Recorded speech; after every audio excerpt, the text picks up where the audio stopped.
성경도 읽으시고 베다도 읽어보셨으니까 네. 혹시 성경과 베다의 연관성도 좀 보이시는 게 있나요? 성경과 베다의 연관성은 간접적인 영향성이 있죠. 첫 번째는 이제 베다에 나온 창세기들이 성경판 창세기하고 비슷하게 또 있습니다. 네. 베다의 판본이 워낙 많다고 했잖아요. 시인들이. 최초의 여성이 이제 갈비뼈 있어요. 베다에도. 그 여성 이름이 갈비뼈예요. 이제 이런 의견들은 사실은 제가 보건데 이제 이미 당시의 이야기의 루트, 스토리 로드죠. 이야기의 루트가 쫙 퍼져 있었고 왜 그럴 수밖에 없냐 하면은 뭐 지금부터 BC 1350년쯤에 성경의 본무대가 시리아 아닙니까? 어쨌든 시리아 뭐 이쪽에 왔다 갔다 하는데 시리아하고 오늘날의 이제 터키 사이에 있는 고기의 미탄니 비문들이 나오는데 왕들의 이름이 다 인도이란 이름입니다.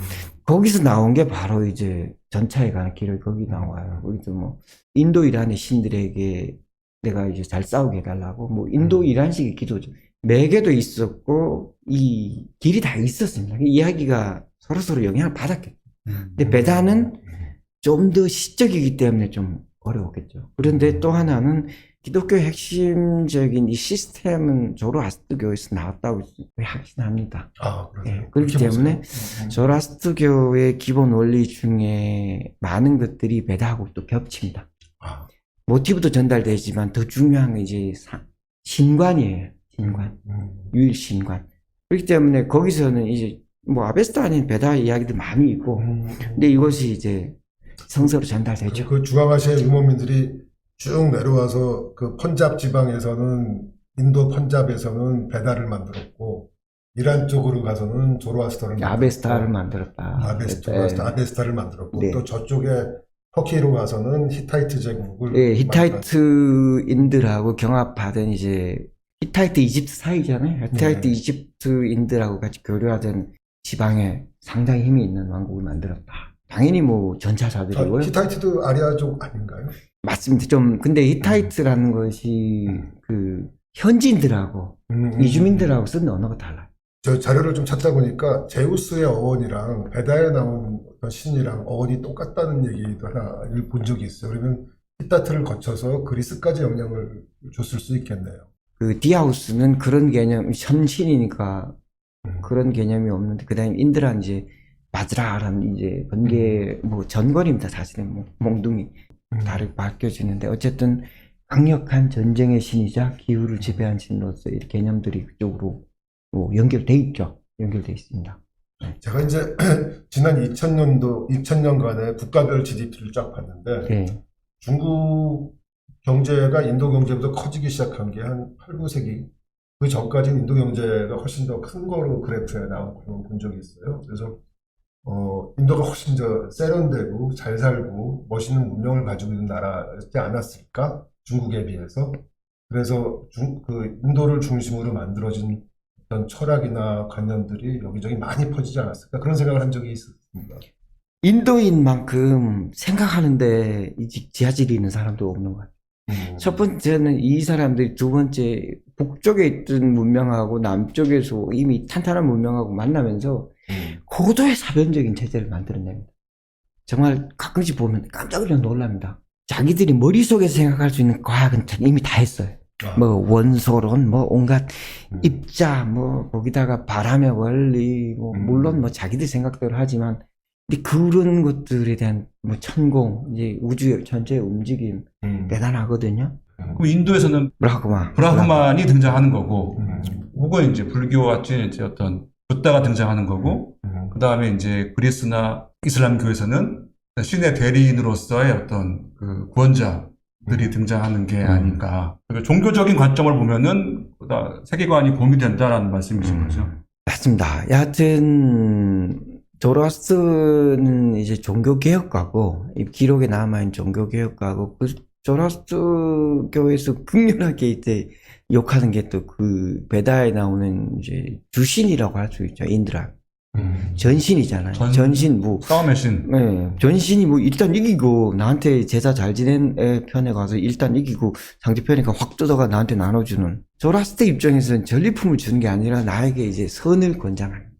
그래서 조라스트는 이제 메시아죠. 메시아. 아. 메시아, 그래서 기독교 메시아 관념이 있잖아요. 그래서 신의 대리자로서 메시아, 브라만하고는 이제 개념이 다르죠. 이 사람들이 신의 비위를 맞추는 사람들이고, 네, 조라스터교의 그분. 네, 그분은 이제 네. 자기가 이제 메시아라고 하죠. 또 뭐 이야기하는 천사들이 나오죠. 대천사들. 예언자군요. 네. 대천사들은 뭐 아메시아, 스펜타라 선한 분들이 대천사들이라고 나오는데 이분들은 이제 이미 자연신의 개념에서 멀어져요. 이제 인도 이란인들은 불과 물과 식물, 아, 식물이 네. 땅이 아니라. 네. 아. 그리고 땅과 하늘, 이제 허공이 있겠죠. 공기. 근데 네. 불과 물과 식물의 이 변천, 동일체의 이론을 가지고 있어요. 같은 거다. 네. 왜냐하면 물에 의해서 식물이 크잖아요. 그렇죠. 근데 이 식물에 의해서 불이 붙죠. 근데 하늘에서 뭐 번개가 푹 떨어지면서 물이 나옵니다. 결국은 물을 부으면 불이 확 꺼지는데 그거를 기본적으로 이 불이 물과 식물 속으로 들어간다고 생각해요. 그래서 이제 거기에 대한 이런 사실은 조라스터교에서는 실제로 더 아낀 건 물입니다. 물. 약간 그 중국의 어떤 그 오행. 오행하고 비슷한데요? 비슷하죠. 예, 전 예. 뭐 오행이라고 해서 중국에 나온 게 또 오행 이론들이 중국의 오기 남쪽에서 있으니까. 나오거든요. 대부분 이제 중국 최남방의 초나라에서 나오는데 초나라 신화들하고 인도 신화가 쫙 연결돼 있어요. 아. 연결이 끝이 없는데 어쨌든 간에 그 이론들은 이제 오행의 관념들은 이제 불의 순환, 물의 순환에 관한 거예요. 근데 이제 돌 속에 불이 있다. 돌 탁 부딪히면 돌에서 불이 포착포착 부싯돌은 나오잖아요. 그래서 불이 나오는 그 장면에 대한 묘사가 엄청 많습니다. 베다에 보면 불이 물에서 나오고 돌에서 나오고 어떻게 땅으로 번져 나가고 다시 식물에 몸으로 들어가서 물로 들어갔냐. 근데 불이 식물을 또 먹는 거 보면 확 태우잖아요. 그 표현을 먹는다고 해요. 그래서 불은 어디에나 있기 때문에 이 불과 물의 순환이 반대 방향이잖아요. 이렇게 되죠. 불이 물로 바뀌고 물이 물로 바뀌고. 그건 오행 이론이잖아요. 그렇죠. 그게 이제 상극인 듯 하면서 사실은 상보다 모양을 바꾸는. 아, 이게 약간 잠 얘기가 있는데 이게 재밌습니다. 이게 그 링크베더에 나오는 그 불의 신이 아그니거든요. 아그니. 네. 인도네시아 발리 근처에 유명한 화산이 있어요. 네. 아궁 화산입니다. 그래서 이제 그 힌두교가 당연히 불의 연기가 나는 화산이기 때문에 아궁 화산은 아그니에서 왔다고 이렇게 많이들 추측을 해요. 그런데 한국에 있는 부엌에 있는 정부지에 있는 그 불 아궁이라고 하잖아요, 우리가. 아궁이. 아궁이. 네. 그래서 한국이 쓰는 아궁이도 산스크리트에서 온 아궁하고 아그니에서 왔을 거다라는 게 이제 소위 말하는 그 산스크리터 한국어 그 어원 전맥론을 많이 주장하시는 분들의 대표적인 사례입니다. 아그니란 말은 우리 지금 영어인 그대로 있죠. 이그나이트. 불을 붙이다. 점화하다. 그러니까 아그니는 그냥 그 자체 이름이 불입니다. 그냥 불. 파이어예요. 이그나이트, 이그니션. 근데 저도 그런 이야기를 들으면서 아궁이라고 뭐 중간고리가 있어야 되잖아요. 그래서 저는 없죠. 모르겠어요. 근데 뭐 조선시대, 고려시대 혹은 신라시대에도 아궁이를 했는지. 근데 아궁이 보통 우리가 명사 붙일 때 뒤에 붙인 이 그래서 이렇게 일상적인 걸 아궁이에서 차용했을까? 그리고 차용했다면 100% 불교에서 들어오는데 불교 시절에 아궁이란 말이 얼마나 뭐 유행했을까? 전 모르겠습니다. 네, 이런 거 이제 민간 어원론이죠. 예, 모르겠어요. 네, 그러니까 불구덩이, 뭐 네. 아궁이, 네. 뭔가 비슷한 것 같긴 한데. 네. 정확히 모르는데 그랬을 수도 있겠습니다. 왜냐하면은 진짜 가능성 많아 보이진 않은데. 그러니까 불은 네. 되게 사람에 따라 전해지는 네, 거잖아요. 네. 오래전부터. 네. 베다 시절의 사람들은 불은 그냥 아그니라고 해요. 그때부터. 아그니. 다시 원론으로 다시 돌아가서 리그베다를 번역하시면서 이 현대적 의미가 있을 것 같아요. 리그베다를 지금 왜 읽어야 되나? 아니면 리그베다를 읽으면은 현대에서는 뭐 어떤 데 써먹을 수 있을까? 뭐 너무 많이 나가는데 현대적 의미를 생각을 해보셨을 것 같아요. 일단 현대인들이 이제 사고를 할 때 저는 이제 이 레디메이드 만들어진 것들을 가져오잖아요. 뭐 책도 뭐 철학, 심지어 철학까지도 밖에서 가져오니까 그러다 보니까 이 통찰을 얻은 영감받은 시인이란 말이 굉장히 많이 나옵니다. 영감받은 시인이 된다는 것을 그 고대에서는 이제 최상의 인간형으로 봐요. 리시라고 했던 것 같은데요. 네, 리시, 그 공부 많이 했어요. 그거 하나 외웠습니다. 예지자라는 뜻입니다. 근데 예지자라는 게 뭐 미래를 바로 안다는 게 아니라 통찰을 통해서 정확하게 그 사건의 이면을 본다. 이 예지자거든요. 리시인데, 이제 리시들이 순수하게 사고를 통해서 자기 노력을 통해서 어떤 통찰에 도달하기 위해서 하는 방법들. 예를 들면 근육이죠. 이제 영혼의 근육인데, 다 모든 걸 주어진 걸 받아들이다 보니까 사람들이 이제 영혼의 근육의 말을 정확하게, 뭐 저도 정확하게 못 씁니다만, 그리고 아름답게 정확하게 써야 되겠다는 의지가 없어요. 만약에 이제 리그베다의 시인들이 요즘 막말하는 정치인들이 보는 순간 어떻게 이야기하겠습니까? 그냥 똥도 똥이라고 부르지 않아야 될 시인인데 똥을 아마 리그베다의 시인들은 500가지로 아름답게 말할 수 있을 거예요. 결국 몸을 북돋고 자기만 뼈만 남고 나온 이 돼지의 자손이야 뭐 이렇게 했겠죠. 똥을 보고도. 그래서 똥도 정갈하게 처리합니다. 근데 그런 것들이 말을 막 하게 돼요. 이 시를 모르기 때문에. 그래서 전 베다를 읽으면은 구라라도 말을 막 하지 않게 된다. 아니, 구라니까 말을 좀 막할 수 있는 게 아니에요. 구라도 이제 아름답고 그럴듯하게 하고 그게 소설 아니 일단 아름답고 그리고 제사 용어니까. 네. 그리고 그 말을 진실하게 하는 방법. 또 하나는 이제 4~5차원적인 세계로 생각합니다. 우주를 하나로 연결된. 불을 보면 뭐 불, 물을 보면 물, 뭐. 근데 이제 요즘 생물학은 워낙 발달하다 보니까 나무들이 교신을 한다, 실제로. 그리고 나무들이 죽기 전에 죽어서 썩는 게 아니라 죽기 전에 자기 동족들에게 이 화학물질을 나눠준다는 것도 이제 밝혀집니다. 근데 그 매개들이 또 있어요. 뭐 미생물도 있고 온갖 것. 그러니까 이 세계는 정말 고대인들은 단순하게 생각했지만 진짜 실제로 물은 불 속으로 들어가죠. 화학적으로 그렇죠. 물을 태우면 이제 이산화탄소와 이제 증기가 생깁니다. 근데 이것들을 이제 우주적인 차원으로 생각해서 내가 물론 맞는 생각인지 모르지만 나의 잘못으로 인해서 우주가 잘못될 수도 있다. 이 도덕적인 차원, 도덕적인 스케일도 방대하죠. 그래서 내가 거짓말을 하면 이제 우주가 잘못될 수도 있다. 그래서 이제 거짓말에 대한 우주적인 이 감시자들이 또 등장하고요. 그래서 도덕 이름도 스케일이 있습니다. 그래서 뭐 나를 돌아보는데도 베다도 괜찮고 다른 무엇보다 베다에서 나와서 생긴 학문들을 보면은 원전의 중요성.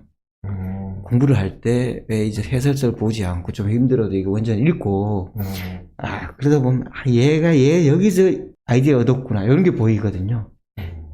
여기 뭐 이렇게 요즘 인류학자들 보면 뭐 어떻게 기원할 때 뭐 소를 습격하기 위해서 습격당한 소가 뭐 뼈를 뭐 나 습격당했어요 써놓지 않잖아요. 이 고고학 발굴자들이.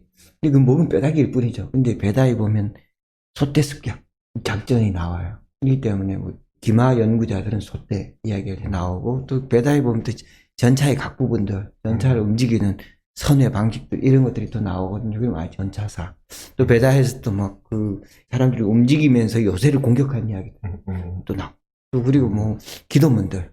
또 기도문들이 또 얼마나 많습니까? 요즘에 기도문들을 뭐 주요할 때 그 원형들이 또 베다에 또 있죠. 베다를 보면서 인류의 거대한 태보를 또 볼 수 있어요. 그래서 지금 우리가 말하는 이 진보란 무엇인가에 대한 근본적인 질문도 몇 개 던질 수 있습니다. 이제 뭐 시인이었던 인류가 지금은 막말러가 됐고, 그래서 이제 독자적인 생각을 할 수 있던 인류가 또 지금은 또, 우리도 유튜브 하지만 유튜버들 따라다니면서 막 이렇게 바보처럼 통찰 없이 이렇게 다니기도 하고, 또, 이제 인도가 예전에 그런 이제 뭔가 이런 뭐 시인들의 나라고 이렇게 번영을 누렸다고 지금 인도에 가보면 또 슬픔이 막 파도치죠. 이게 뭐 기본적인 뭐 예방접종 못 맞아서 죽는 사람도 있고, 뭐 또 뭐 길거리 가면 이 거린들 보면 괴로운데, 이게 뭐 베다가 보고 기대했던 세상인가? 베다에 보면 뭐 부든 뭐든 나눠야 된다. 수레바퀴가 돌듯이 어느 한 곳에 수레바퀴 살들이 쫙 있는데 한쪽이 너무 무거우면 못 굴러가잖아요. 이렇게.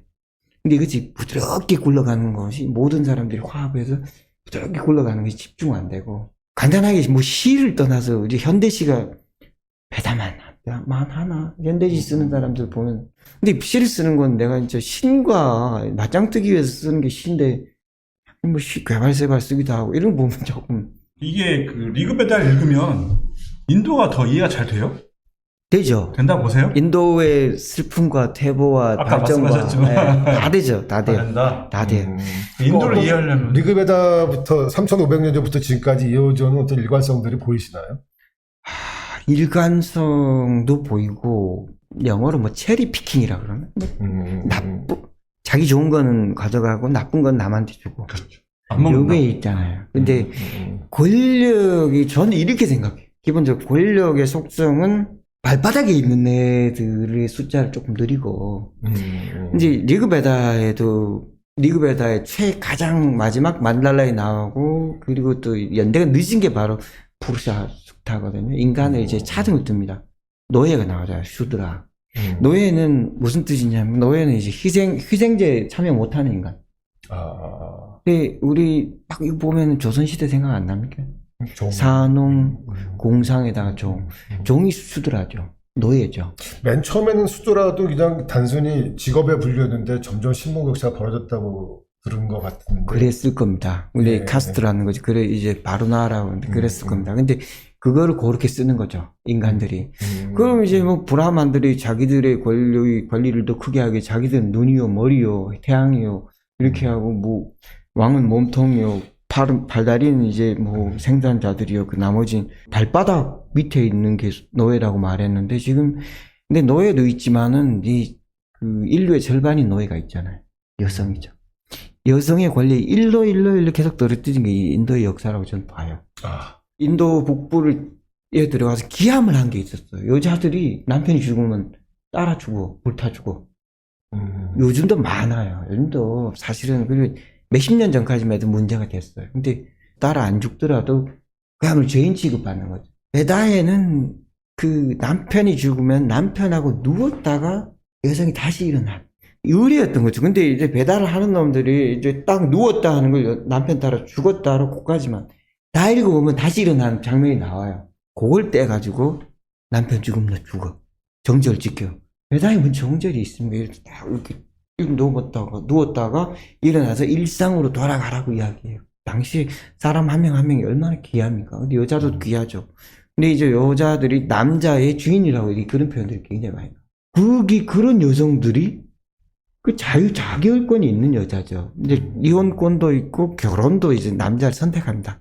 딱 보고 뭐 일단 남자 잘생겼고 힘 좋고 거기다가 뭐 돈도 있고 말하자면 뭔가 있어야 좋은 여자를 꽂는 거예요 기본적으로. 근데 여자들은 딱 보고 남자들이 이제 온갖 기회를 펼치면서 딱 고르는 거죠 남자를. 그렇습니다. 지금 뭐가 있습니까? 그냥 뒤집어 쓰고 있다 여자가 딱 남자 보여주면 가. 그러다 뭐 남자가 심지어 성불구라도 그냥 같이 살아야 돼. 뭐 이렇게 되는 거잖아요. 그런 거 보면 이제 태보의 물결이 막 딱 느껴져요. 근데 태보를 또 거대해서 나쁜 것만 다 뽑아가지고 태보의 주춧돌로 막 삼습니다.